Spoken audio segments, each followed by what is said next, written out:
parler du 7e sommet des chefs d'État et de gouvernement du Forum des pays exportateurs de gaz qui s'est tenu Lyon à Alger le 2 mars 2024. Alors, c'est un sommet important. Beaucoup de gens en Algérie n'arrivent pas à comprendre qu'est-ce que c'est que ce forum mondial des pays exportateurs de gaz. Qu'est-ce qu'ils sont venus faire à Alger? Il y a eu la déclaration d'Alger qui a ponctué les travaux de ce sommet. En quoi c'est important? En quoi c'est du prestige pour l'Algérie? En quoi c'est un événement qui a mis en valeur l'Algérie? Eh ben, il faut savoir que le forum mondial des pays exportateurs de gaz, c'est pas l'équivalent de l'OPEP, mais c'est devenu une organisation de plus en plus importante. De plus en plus importante, pourquoi? Parce que l'OPEP, pour le pétrole, c'est très connu. C'est une organisation qui fixe les prix du baril du pétrole et qui a un impact, une influence importante sur le marché mondial du pétrole. Et ben, les pays qui produisent du gaz ont essayé de faire la même chose, mais sans trop faire comme l'OPEP. Pour une raison simple, c'est que le gaz naturel n'est pas comme le pétrole et on ne peut pas déterminer son prix d'un commun accord parce que le mode de transport du gaz, les négociations, la manière dont on doit vendre le gaz, avec laquelle on vend le gaz, ça rend très différent le gaz naturel du pétrole. Mais le Forum mondial des pays exportateurs de gaz, il a été créé début des années 2000, en 2001 plus exactement. Il regroupe donc 11 pays membres. 5 pays sont en Afrique, c'est l'Algérie, l'Égypte, Guinée équatoriale, la Libye et le Nigeria. 3 pays au Moyen-Orient, Iran et le Qatar. 3 pays en Amérique latine, la Bolivie, Trinité et Tobago, Venezuela. Et la Russie qui est le grand pays. Sauf que les États-Unis d'Amérique, qui sont le premier producteur mondial, ne font pas partie de ce forum. Mais cela n'a pas empêché ce forum de détenir quand même pas moins de 70% des réserves mondiales prouvées de gaz naturel et 40% de la production mondiale du gaz qui est commercialisée et 47% des exportations du gaz par gazoduc. Et c'est pratiquement la moitié des exportations du GNL dans le monde passe par les pays membres de ce forum. Et à l'occasion d'Alger, le Sénégal a intégré officiellement il y a les Émirats Arabes Unis, excusez-moi.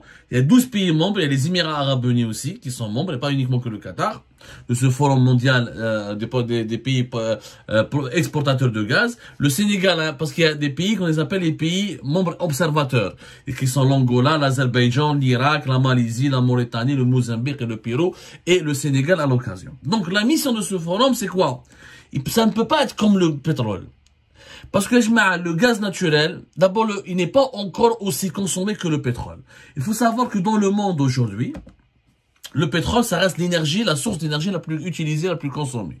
31,6% de la consommation mondiale de l'énergie primaire, comme source d'énergie, c'est le pétrole. Le pétrole reste la première source d'énergie avec 31,6% de la consommation mondiale de l'énergie primaire. Ensuite, nous avons le gaz naturel, 26,7%. Ensuite, le charbon, 23,5%.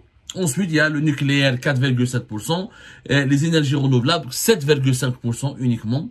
Et on est loin encore de ce monde à transition écologique, on est encore très très loin. 82% de l'énergie dans le monde, elle vient des énergies fossiles. Directement, indirectement, de l'énergie fossile, essentiellement le pétrole, le gaz et le charbon. La production mondiale d'électricité, 61% de l'électricité produite dans le monde vient des énergies renouvelables.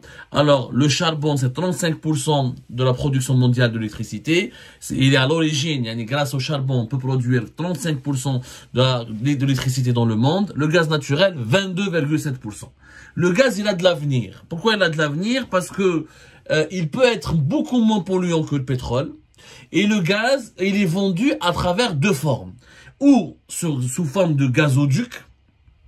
Il y a les gazoducs à travers le monde, les gazoducs qui peuvent relier les continents, comme les 3 gazoducs que l'Algérie avait, maintenant on en a que 2, via la Tunisie pour avoir relié l'Italie, via le Maroc pour relier l'Espagne, et un qui relie directement via la Méditerranée jusqu'à l'Espagne. Il y a beaucoup de gazoducs à travers le monde, on va pas rentrer dans les chiffres, etc., c'est quand même très compliqué. En tout cas, il y a le gaz, il est vendu ou via gazoduc ou via le GNL, c'est-à-dire on le transforme en état de liquide et on le met, on charge des bateaux, on le vend à travers le monde, on l'expédie à travers le monde entier. Donc c'est différent du pétrole. Dans le pétrole, il y a des oléoducs, mais il n'y a pas des oléoducs qui traversent les continents comme il y a les gazoducs. Parce que le pétrole, il est plus facile à transporter, comme il est en liquide, il est beaucoup plus facile à exporter. Et donc, les pays pétroliers, producteurs de pétrole, s'entendent entre eux plus facilement. Ils arrivent donc à contrôler les prix, ou à essayer de contrôler les prix, même si y a des grands pays qui sont hors OPEP, aujourd'hui on parle d'OPEP+, pas d'OPEP, parce qu'il y a la Russie. Les États-Unis, grand producteur, n'est pas membre de l'OPEP, mais il arrive à influencer les prix. Le Canada, grand producteur de pétrole. Il n'y a pas que les pays membres de l'OPEP qui peuvent avoir un contrôle sur les prix du pétrole. En tout cas, c'est difficile de calculer les prix du gaz parce que le gaz, il y a des infrastructures de transport et des infrastructures de transformation qui sont beaucoup plus compliquées que le pétrole parce que le pétrole, il suffit juste de le transporter, de le raffiner, ça produit des carburants, ça peut produire, on peut l'utiliser pour l'électricité, c'est plus facile à utiliser. C'est pour ça les pays pétroliers arrivent à influencer sur les prix. Alors que les prix producteurs de gaz et exportateurs de gaz ne peuvent pas fixer les prix. Parce qu'il y a différentes manières. Les prix le gaz qui passe par le gazoduc, on appelle ça des contrats à long terme. Donc c'est des prix qui sont fixes et qui évoluent. C'est des contrats de 10, 15 ans, voire 20 ans, même 25 ans des fois, et qui évoluent petit à petit à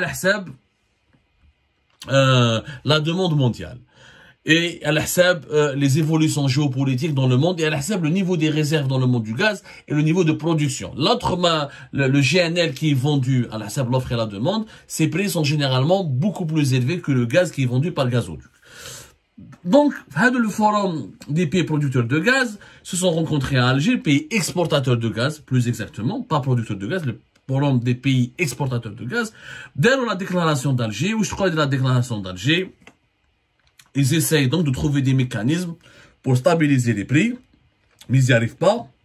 Ils arrivent, les pays gaziers, pardonnez-moi, ils essayent de collaborer entre eux pour conseiller le monde d'utiliser plus le gaz que le pétrole, parce que le gaz c'est une énergie beaucoup moins polluante et elle peut faciliter la transition écologique, et pour améliorer l'approvisionnement en gaz naturel, aider les pays à mieux utiliser leurs ressources, trouver des nouvelles technologies pour exploiter le plus de gaz naturel, trouver des nouvelles technologies, de nouvelles techniques pour transporter de façon beaucoup plus sécurisée le gaz naturel. On est plus dans la coopération, dans la concertation et dans les échanges pour développer l'industrie du gaz que dans le contrôle des prix ou le contrôle d'un marché mondial du gaz. C'est différent. Sauf que ça reste un événement important et ce forum, même s'il pèse pas autant que l'OPEP, il est appelé à jouer un rôle majeur à l'avenir parce que le gaz naturel, l'une des énergies dont la consommation va peut-être augmenter beaucoup plus que le pétrole, parce que le pétrole, il est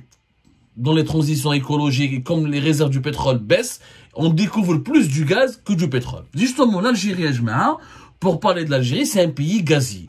Nous sommes plus un pays gazier qu'un pays pétrolier. Ça, les Algériens ont tendance à l'oublier. Ils ont tendance à l'ignorer. Il faut toujours le rappeler. En Algérie, 55% de nos hydrocarbures, c'est du gaz.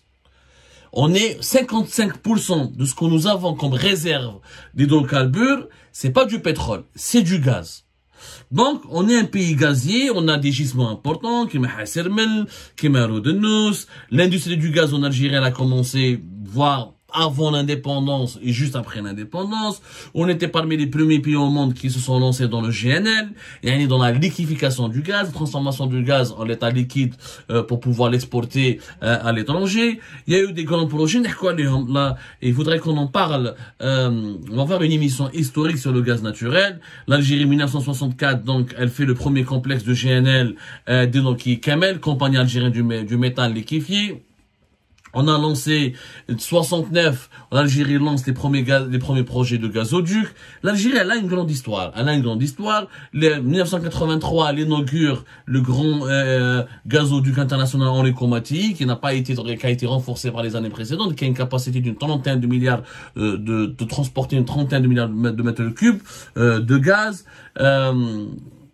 1975, Hassermel se dote d'un plan de développement pour extraire plus de 100 milliards de mètres cubes de gaz.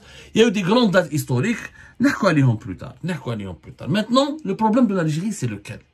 C'est important que cet événement s'est déroulé à Alger, etc. Ok. Mais la question principale, est-ce que l'Algérie est un pays gazier qui profite de son gaz? Et qui arrive à s'enrichir grâce à son gaz? Eh ben, malheureusement, non. Et très peu d'experts arrivent à expliquer pourquoi l'Algérie ne profite pas réellement de son gaz. Parce que, de prime abord, grâce au gaz au pétrole, on peut acheter des armes, on peut acheter des médicaments, notre pays se développe, on a la sécurité. Non mais, franchement, on fait partie des plus importants, des 20 pays gaziers les plus importants dans le monde, mais qui trouve le niveau de vie de la population algérienne, qui trouve l'économie, la situation de l'économie algérienne, qui trouve la situation de l'industrie algérienne, qui trouve la situation des salaires, le niveau des salaires en Algérie. Quand tu vois le mode de vie des foyers algériens, c'est pas normal, c'est pas un pays gazier, c'est pas le Qatar, les États-Unis, l'Australie, les Émirats, etc. Eh ben, il y a un gros problème au niveau de l'exploitation de cette richesse. Alors, des explications s'imposent. La production TANA, retenez les chiffres suivants. 55% de nos réserves, c'est du gaz naturel. La production maintenant, la production des hydrocarbures, 66% c'est du gaz naturel. 24% c'est du pétrole. Le reste, c'est des condensats et du GPL. C'est d'autres énergies fossiles. Nous sommes donc un pays essentiellement gazier. Il y a 66% de ce que nous produisons, c'est du gaz. Et au niveau de nos exportations, c'est la même chose. On exporte beaucoup plus de gaz que de pétrole. Le pétrole en Algérie est en train de reculer. Nos réserves du pétrole sont en train de reculer et l'appareil de production nationale, Tana, est en train de reculer. On est à moins d'1 million de barils par jour et dans les années à venir, avec le déclin de Hassim Saoud et du gisement pétrolier de l'Algérie, on risque de produire moins de 500 000 barils par jour. Donc, on pourra peut-être à peine d'ici 2030, on risque de manquer de pétrole parce que la consommation nationale, elle augmente, elle était de plus de 400 000 barils. Là, elle est en train de dépasser les 500 000 barils par jour. C'est que la moitié de ce que nous produisons en pétrole est destiné à la consommation nationale. En réalité, c'est beaucoup plus que cela. Depuis 2020, il y a eu le Covid. Depuis 2021, 2022, 2023, même 60%. On a fait Algérie Part, خرجنا لكم des chiffres précis, importants. لازم تقراوهم يا جماعة باش تفهموا باللي ما كاش من l'Algérie est en train de perdre son statut de pays pétrolier. وحنا à notre place, sincèrement, notre place au niveau de comment on appelle ça, notre place au niveau de l'OPEP n'est plus aussi importante. Wallah ya jma'a, sincèrement, ما عندناش une place importante au sein de l'OPEP. L'Algérie dans 3-4 ans, elle pourrait même quitter l'OPEP, ça n'aura aucune incidence. Parce que nous vivons et nous exportons essentiellement du gaz. Nous vivons et nous exportons essentiellement du gaz. Et donc, on devrait se concentrer normalement sur le gaz. Bon, le pétrole, une prochaine fois, je me les chiffres, comme ça vous n'allez pas pouvoir vous perdre. Je préfère qu'on reste, très factuel. Donc, le mouchkit al gaz en Algérie, c'est que on est un pays qui on produit beaucoup. Les exportations tawana, on n'exporte pas assez. En tout cas, on n'exporte plus assez. En 2022, par exemple, on a exporté 36 milliards de mètres cubes de gaz, alors qu'en 2021, on a exporté 39 milliards de mètres cubes de gaz. On parle, soi-disant qu'en 2023, on a dépassé les 30, ça s'appelle avec l'équivalent de 39 ou la 38. Les chiffres officiels à 2023 n'ont pas été encore officiellement arrêtés. On parle de 34,9, voilà. 34,9 milliards de mètres cubes qui ont été exportés par l'Algérie. Ça, c'est le gaz naturel. Voilà, 34, c'est quand même beaucoup moins qu'en 2022. Hein. Alors qu'en 2022, on était à 36 milliards de mètres cubes. Donc, nos exportations sont en train de baisser. Ça, c'est le gaz qu'on exporte par gazoduc. On a le GNL. Bon, le GNL, c'est des Par exemple, en 2022, on a kiff 22 millions de mètres cubes d'exportation, alors qu'en 2021, on a exporté pour 25 millions de mètres cubes de GNL. Bon, à 2023, il y a une évolution, malabanesh. Il n'y a pas eu des chiffres, encore une fois, qui ont été, il n'y a pas de chiffres officiels qui ont été arrêtés. Mais malgré la baisse de nos exportations, on reste le premier fournisseur. En 2022, depuis 2022, on est le premier fournisseur de l'Italie, parce que le gaz russe ne parvient plus dans les pays européens. L'Italie, longtemps qui a été premier client du gaz algérien, mais qui se fournissait beaucoup au gaz russe aussi, et qui s'approvisionnait beaucoup au gaz de l'Azerbaïdjan. Mais l'Algérie, depuis la crise de la guerre en Ukraine, elle est devenue le premier fournisseur du gaz de l'Italie. Nous sommes le deuxième fournisseur de l'Espagne, après les États-Unis d'Amérique, depuis 2022. Nous sommes le deuxième fournisseur de la Turquie au niveau du gaz naturel liquéfié. On est le deuxième fournisseur aussi de la Grèce au niveau du gaz naturel liquéfié. Et notre gaz, nous le vendons aussi au Portugal, à la Slovénie, un peu à l'Autriche, au Royaume-Uni, un peu à la Chine. Mais malgré tout cela, on n'en profite pas. Pourquoi? Parce qu'on a une consommation nationale qui augmente énormément. C'est très important. C'est très important. Alors, si nous avons en 2022, par exemple, exporté pour 36 milliards de mètres cubes, sur le marché national, nous avons consommé plus de 50 milliards de mètres cubes. Hadi en 2022. Alors qu'en 2021, on a consommé pour 48 milliards de mètres cubes. C'est-à-dire que 60%, plus de 60%, entre 60 à 63% de notre gaz, il est consommé localement. On n'arrive plus à l'exporter. Parce qu'on a une consommation nationale kbira. Et donc, 99% de notre électricité, elle provient du gaz naturel. Donc là, le gaz naturel est une richesse pour l'Algérie, mais c'est une richesse qu'on arrive de moins en moins à exporter. La preuve, les chiffres sont en train de baisser. De 39 à 36 entre 2021 et 2022. Et de 36 à 34 et quelques entre 2022 et 2023. Et chaque année, le problème là, non. Encore. Où chaque année, la consommation du gaz augmente. En Algérie, par exemple, en 2021, la consommation du gaz la consommation nationale du gaz naturel a augmenté de 7,8%. Alors que la consommation des produits pétroliers de 3% et la production et la consommation de l'électricité, elle a augmenté de 11,5%. Donc chaque année, nous avons un rythme d'augmentation de 7 à 8% au niveau de la consommation nationale du gaz. Donc plus on consomme du gaz, moins on exporte. Moins on exporte, moins on gagne de l'argent. Moins on gagne de l'argent, moins l'État algérien a de l'argent. Donc moins on a de l'argent, moins on a des devises pour importer, pour financer des investissements, pour développer le pays, pour investir dans le développement de notre pays. Sauf, qu'est-ce qu'on fait de ce gaz que nous consommons? Il y a deux types. En Europe, par exemple, les chiffres, le gaz est beaucoup utilisé dans l'industrie. Il n'est pas utilisé uniquement par exemple, en Europe, 40% de la consommation du gaz, elle est à usage domestique pour le chauffage et la cuisson. Ceci dit, en Europe, 55% de la consommation du gaz est dédiée à l'industrie et au secteur électrique. Il y a la production d'électricité et à l'industrie. L'industrie, donc, c'est ce qui permet à un pays de se développer, de produire des richesses, etc. Sauf que quand on recherche le cas de l'Algérie, malheureusement, la consommation de l'énergie, que ce soit gaz ou la pétrole, toutes les énergies confondues, 44-47% c'est les ménages. La première source de consommation d'énergie en Algérie, c'est les ménages. 47%. Mouraha, le secteur des transports, 29%. L'industrie, 24%. Les ménages, pratiquement, consomment presque 2 fois plus que l'industrie. C'est-à-dire que le gaz, la cuisson, etc. Mais nous ne mettons pas assez de gaz pour l'industrie. Or, c'est l'industrie qui crée des richesses, INS. C'est l'industrie qui crée des richesses. C'est l'industrie qui crée des emplois. C'est l'industrie qui permet au pays d'avoir une croissance économique. C'est l'industrie qui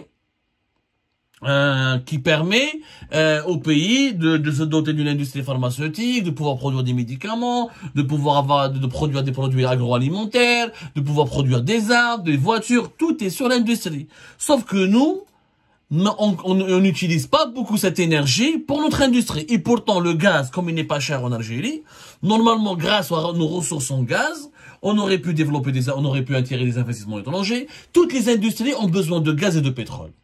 Toute industrie. On a besoin de gaz pour l'électricité, on a besoin de gaz pour l'industrie sidérurgique, on a besoin du gaz parce que le gaz est à la base de la production de l'électricité et l'électricité est à la base de l'industrie. Sauf que nous, notre gaz, ni on a pu attirer des investisseurs étrangers en l'utilisant, ni nous n'avons développé nos propres industries, nous avons nos propres industries, et donc on est en train de le gaspiller. C'est pour ça qu'on parle de gaspillage énergétique, en l'utilisant